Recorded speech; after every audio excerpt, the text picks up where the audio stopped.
না বা আওয়ামী লীগ কি আমাদের নেতা হওয়ার যোগ্য ছিল? না, ছিল না। তাই হাসিনার পতন হয়েছে। আপনার নেতা যে হবে সে যদি আপনার চাইতে কম মেধার হয়, আপনি তার নেতা মানবেন নাকি মানা উচিত?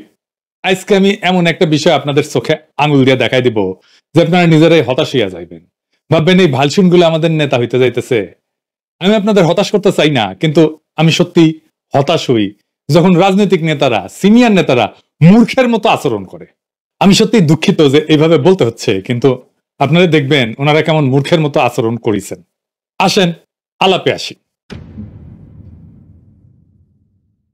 মির্জা ফখরুল ইসলাম আলমগীর ওনার ফেসবুক পোস্টে বাংলা ভিশনের একটা ক্লিপ শেয়ার দিচ্ছেন, আবার ছাত্র দলও শেয়ার দিচ্ছে। দেখেন, কিছু বলেন নাই মির্জা ফখরুল, আবার দেখান মির্জা ফখরুল এটাই দেখান।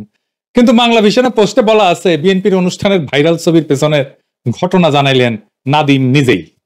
এটা বিশাল আবিষ্কার করে ফেলছে আর কি। আচ্ছা ঠিক আছে, ভাইরাল ছবিটা কে ভাইরাল করিছে জানেন? হ্যাঁ, জানেন না? হ্যাঁ, এই অধম ভাইরাল করিছে। এই প্রসঙ্গে পরে আসিচ্ছি, আগে দেখে নি কেন ছবিটা ভাইরাল হইল। এইটার বিষয়ে বাংলা ভিশনের সাংঘাতিক কি কয়। এই প্রোগ্রামের একটা ছবি ভাইরাল হয়েছে সামাজিক যোগাযোগ মাধ্যমে। সেখানে দেখা যাচ্ছে যে আপনি বসার জায়গা পাচ্ছেন না, আপনি আহত হয়ে দাঁড়িয়ে আছেন, পিছনে অনেক বিএনপির নেতারা বসে আছে, আপনি দাঁড়ানো অবস্থায়। এই ছবিটা এখন ভাইরাল। শুনলেন? কি শুনলেন? বাংলা ভিশনের সাংঘাতিক কইতেছে যে আহত নাবিলের জন্য বসার জায়গা ছিল না। হ্যাঁ, বিএনপি নেতারা বসবার দেয়নি, এই জন্য সমালোচনা হইতেছে। নাদিম কেন্ডা কেন্ডা কইছে তুমি একটু শুধু বসতে দিও পাশে। অনেকে পোস্ট দিচ্ছে মির্জা আব্বাসের সাথে বইসা আছে, সেটা দেখায়। হ্যাঁ, কইছে দেখেছ দেখেছ দেখেছ বসবার তো দিছে। বেকুবের আচ্ছা, আমি কি বসা নিয়ে প্রশ্ন তুলিছি? হ্যাঁ, আচ্ছা সে ভাইরাল পোস্টটাকে দেখে আসি, তাই না? তাহলে বুঝবেন যে আমি কি কইছি। দেখেন, এটা ছিল সেই ভাইরাল পোস্ট। কইছে ইন্টারেস্টিং ফটো, আহত তরুণ জুলাই যোদ্ধা ক্রেসে ভর দিয়ে হাইটে যাইতেছে সামনে দিয়া, আর বুড়া ভামগুলা ব্যস্ত নিজেদের নিয়া। এই তরুণটার দিকে কোনো ভ্রুক্ষেপ নাই। এই বুড়াগুলার হাতে রাষ্ট্র ক্ষমতা তুলে দেওয়া কি উচিত? হ্যাঁ, এই ছিল আমার মন্তব্য। আমি যখন রেকর্ড করেছি এপিসোডটা, তখন এই পোস্টে লাইক প্রায় 2 লক্ষ, শেয়ার প্রায় 16,000, কমেন্ট প্রায় 30,000। আর তার মানে পোস্ট ভাইরাল হয়েছে, তাই না?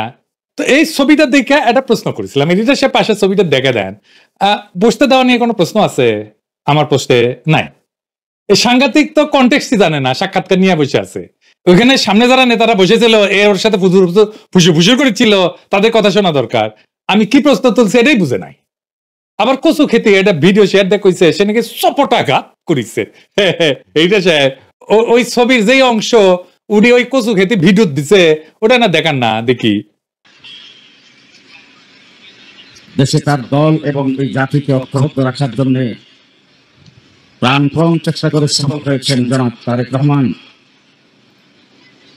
আজকের বিশেষ অতিথি বিএনপির মহাসচিব জনাব ফখরুল ইসলাম আলমগীর সহ জাতীয় নেতৃবৃন্দ, সমবেত সাথী বন্ধুগণ, গত 17 বৎসরে আওয়ামী ফ্যাসিবাদের বিরোধী তাদের মতের বাহিরের এমন কোন ব্যক্তি, এমন কোন সেক্টর, এমন কোন সংগঠন নাই। ছবি আর ভিডিও কোন তফাৎ আছে? নাই। আমরা ভিডিও তার একটা নতুন জিনিস পেলাম, ব্যাকগ্রাউন্ডে তারেক রহমানের বন্দনা করা হচ্ছে, তাই না? এটা নাকি আহতদের নিয়ে প্রোগ্রাম। তো আহতদের নিয়ে প্রোগ্রামে তারেক রহমানের বন্ধতা কেন করিচ্ছে বাবা? তারেক রহমানকে আহত হয়েছিলেন নাকি? তো আমি যা লিখেছি আর ওরা যা বুঝিছে তাকে ঠিক একই জিনিস।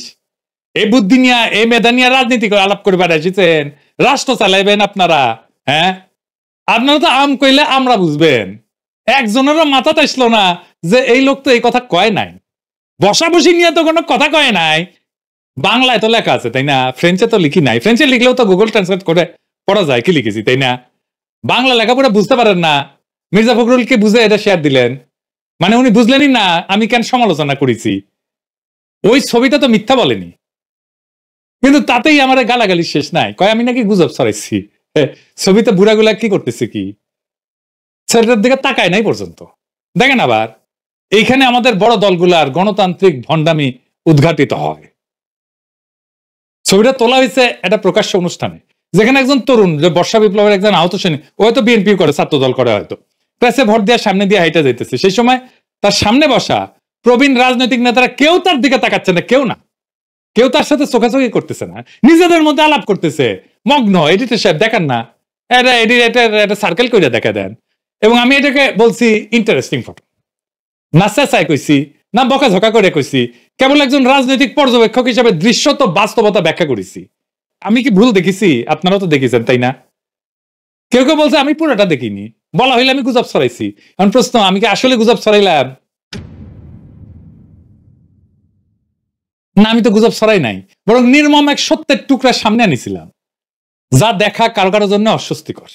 হ্যাঁ, পরে হয়তো তারে পাশে বসানো হয়েছে, সে আয়োজকদেরকে ধন্যবাদও হয়তো দিছে, ছেলের মুখে হাসি আছে তাও দেখা গেছে, কিন্তু তাতে কি এই ছবিটার ওই মুহূর্তের নৈতিক সত্য বিলুপ্ত হইয়া যায়? একটা গুরুত্বপূর্ণ প্রতীকী মুহূর্তে নেতারা যদি নৈতিক দায় পালন করতে না পারেন, তাহলে তারা নেতৃত্বের উপযুক্ত কিনা? এই প্রশ্ন তো তোলাই যায়। রাজনীতি আসলে কি? ঘটনা পর্যালোচনা না উপস্থিত মুহূর্তের দায়িত্ব?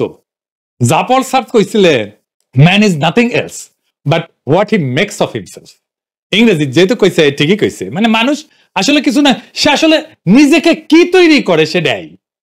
রাজনীতিবিদরাও তাই, তারা কেবল তাদের পদের বা বক্তব্যের মাধ্যমে মূল্যায়িত হয় না, বরং তারা কোন মুহূর্তে কি করলেন, কিভাবে প্রতিক্রিয়া জানাইলেন, তার মাধ্যমে তাদের চেতনা, নৈতিকতা এটা পরিমাপ করা হয়। এটারে বলে ক্যারেক্টার আর্ক। এই যে ক্যারেক্টার আর্ক, যারা গল্প উপন্যাস লিখেন তারা এই টার্মের সাথে পরিচিত। মানে হচ্ছে ক্যারেক্টার আর্ক হচ্ছে আপনি কিভাবে একটা ঘটনায় রিয়েক্ট করেন। মির্জা আব্বাস বলেছিল 28 তারিখে প্রাণ ভয়ে দাঁড়াতে পারেন নাই, তাই না? ওইটা আপনাদের ক্যারেক্টার আর্ক। হরতালটা কিছু দল রিজভিভাবে কয়েকজনের নিয়ে বসে আছে, আপনারা যাওয়ার সাহস করেন না, এটাই তো আপনার ক্যারেক্টার আর্ক। খালেদা জিয়ারে বালুর ট্রাক ফেলে আটকায় রাখলো হাসিনা, আপনারা বাদ ভেঙে যাইতে পারলেন না ওনারা বাইর করে আনতে, এটা আপনাদের ক্যারেক্টার আর্ক। কয়জন পুলিশ হাতে গোনা যায়। এই পুলিশের বেষ্টনী থেকে খালেদা জিয়াকে মুক্ত করতে পারেন না, এখন হ্যাডম হয়ে গেছে, আর কুইলিস হয়ে গেছে না একজন। এটা ক্যারেক্টার আর্ক। 2013 সালে 5ই মে হেফাজতকে মাঠে নামাই দিয়ে নিজে মাঠে নামেন নাই, এটা একটা ক্যারেক্টার আর্ক। Character arc. ঠিক বিপদের টাইমে আপনারা কি করেন, এইটা একটা মায়েন্দ্রক্ষণে আপনারা কি করেন, ওই মুহূর্তে ছেলেটা হাইটা যাইতেছে, আপনারা কি করছেন? কিছু না, শুধু যদি তাকায় থাকতেন তার দিকে, তাহলে ছবিটা অন্যরকম হইতো, কেউ সমালোচনা করতো না। এখন যদি কেউ বলে ছবিটা শুধু একটা মুহূর্ত, তবে প্রশ্ন আছে ঠিক সেই মুহূর্তে আপনি কেন ব্যর্থ হইলেন? রাজনীতি তো বড় বড় বক্তৃতা না, রাজনীতি হলো ব্যতিক্রমী মুহূর্তে সঠিক প্রতিক্রিয়া দেখানোর নৈতিক সক্ষমতা। আর সেই মুহূর্তটা ছিল তেমনি একটা পরীক্ষা। এইটার এই মার্ক্সীয় বিশ্লেষণে বলে প্রতীকী ক্ষমতা। মার্ক্স বলছিলেন, the ruling ideas of each age have ever been the ideas of its ruling class. কারণ ওটা শাসক শ্রেণী, আর ওই তরুণ রাজনীতির মঞ্চের অভিনেতা। তাকে যদি উপেক্ষা করে তাহলে তারা কি বার্তা দেয়? বার্তা তো হইলো তুমি আমাদের রাজনীতির প্রয়োজনীয় ছবি মাত্র, নায়ক না। তারা হয়তো পরে বাহবা দিছে, পোজ দিছে, ফুল দিছে, ছবি তুলিছে, কিন্তু সেই প্রতীকী মুহূর্তে তাদের চোখ যেখানে থাকা উচিত ছিল তা ছিল না। তারা তাকায়নি, তারা ভাবেও নি তাকানো জরুরি। এটাই তো আসল অসুখ। এই অসুখ কেবল বাংলাদেশের রাজনীতির না, বরং নেতৃত্বহীন, দায়হীন, মেধাহীন, ক্লান্ত মানসিকতার সংকেত, যেটা আমাদের বুড়ায় যাওয়া রাজনৈতিক সংস্কৃতির স্বরূপ। ওই ছেলেটা পরে বিএনপির অনেক প্রশংসা করতে পারে, তারেক রহমানের অনেক প্রশংসা করতে পারে, কিন্তু ওই সত্য তাতে চাপা পড়ে যায় নাই যে বিএনপির নেতারা ওই মুহূর্তটাকে যেইভাবে গ্লোরিফাই করতে পারতেন সেটা তারা করতে পারেন না। রাজনীতি একটা স্পেকটাকল, একটা দৃশ্যকল্প, ওইটা আপনারা বানাইতে পারেন না। আমি সরি, এটা বলতেই হচ্ছে, আপনারা আসলেই পারেন না। আপনারা না পারেন বক্তৃতা দিতে, উজ্জীবিত করতে, স্বপ্ন দেখাইতে, জেহাদি জোশে ঝাঁপায় পড়তে, উদ্বুদ্ধ করতে আপনাদের কর্মীদের, না পারেন না। না পারেন একটা বয়ান তৈরি করতে, না পারেন একটা রাইট স্ট্র্যাটেজি বানাইতে। আপনার কর্মীরা কেন বিপ্লবের টাইমে 2 পয়সার ইউটিউবের ভিডিও দেখতো? আপনি নিজেই কেন দেখতেন? এখনো দেখেন? নিজেকে প্রশ্ন করেন। ওই ছেলে যাই বলুক, আপনারা তো অস্বীকার করতে পারেন না মির্জা ফখরুল নিজের কর্মীদের থাপ্পড় মারে। ফ্রান্স ফ্যানন বলছিলেন, the oppressed will always believe the worst about themselves. যে সব সময় নিচে চাপা পড়া থাকে সে তার সম্পর্কে সবচেয়ে খারাপ বিষয়টা সবসময় ভাবে।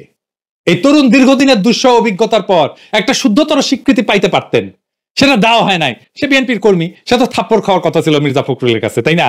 তার বদলে পাশে বসেছে, ওর তো আনন্দের সীমা নাই, ও তো ধারণাই নাই কেমনে হিরোদের অন্য দেশে সম্মান করে। আসেন দেখি একটা ভিডিও। আমেরিকান আর্মি প্লেন থেকে নামিচ্ছে, কাউরে কোয়া দিতে হয় নাই। স্বতঃস্ফূর্ত জনগণ কেমনে তাদের স্বাগত জানাইতেছে, তাদের উৎসাহ দিতেছে স্বতঃস্ফূর্ত ভাবে, দেখেন।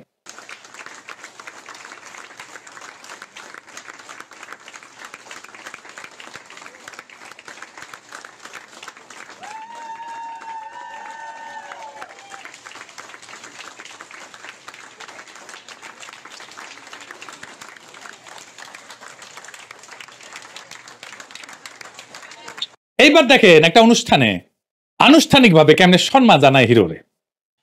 So tonight's most valuable Patriot Award goes to Marine Corps Sergeant Rob Jones.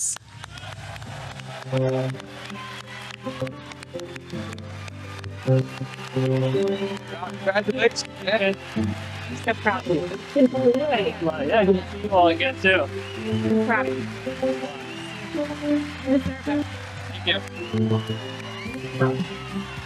Thank you.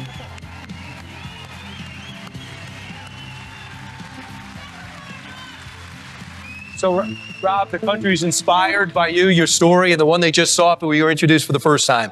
How did the Rob Jones that we're looking at today, how is your life different from the Rob Jones if you had both your legs coming out of the war? I tell you what, I can't really tell you. I mean, if I hadn't been wounded, I might have been killed the next day by a sniper's bullet, or I might have stepped on another IED and been killed there. So it's hard to answer that question, but what I've done is just accept whatever situation I have and just move forward with what I can affect, and that is what I'm going to do now, what I'm going to do next. Rob, Thank you. there's a beautiful lady. এইবার বলেন, এটা তো মিথ্যা না। সে যখন হাইটা যায় তারা কেউ তাকায় নাই, অন্যদিকে তাকাইছিল বা অন্য কারোর সাথে কথা বলতেছিল। ওই মুহূর্তে ওই ছেলেটা তাদের আগ্রহের বিষয় না, তাদের ওই ছেলের চাইতে বড় বিষয় আছে। যদিও অনুষ্ঠানটা জুলাই যোদ্ধাদের সম্মান জানানো নিয়ে হয়, তাহলে তারাই তো ফোকাস অনুষ্ঠানের। ওই গুজুর গুজুর ফুসুর তো ফোকাস না। আপনি তো গুজুর গুজুর ফুসুর করতে আসেন না অনুষ্ঠানে। যেভাবে সভ্য দেশে সম্মান জানায়, সেই সম্মান যদি পূর্ণ হয় সেটা অসাধারণ। কিন্তু তাতে কি আমরা সেই মুহূর্তে নৈতিক ব্যর্থতা অস্বীকার করতে পারি?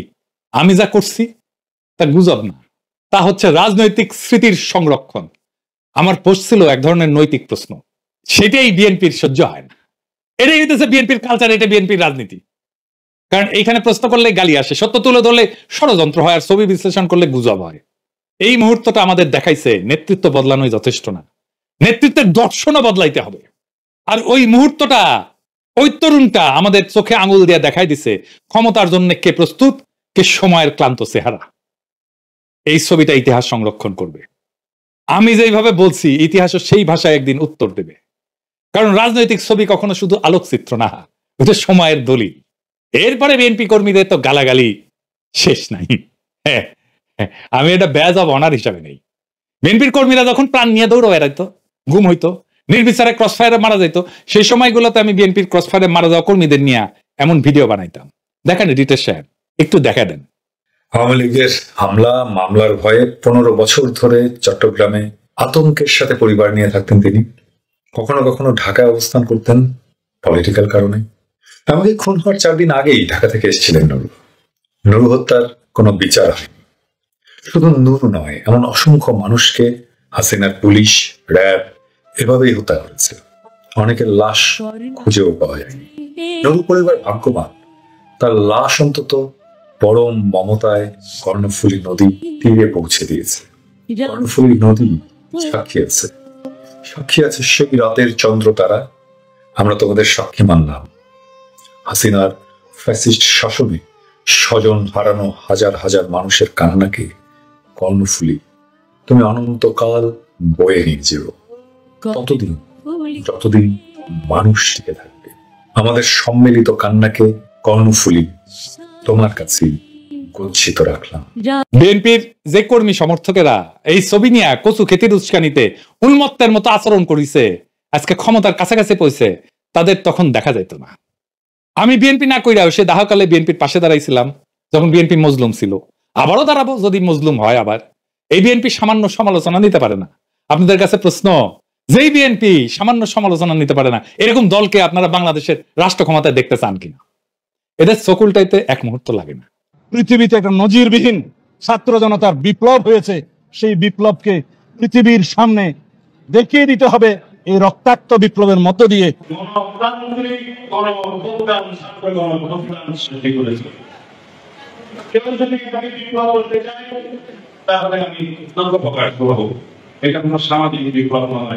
এরা রাজনীতি বুঝে না, এরা দাসত্ব বোঝে।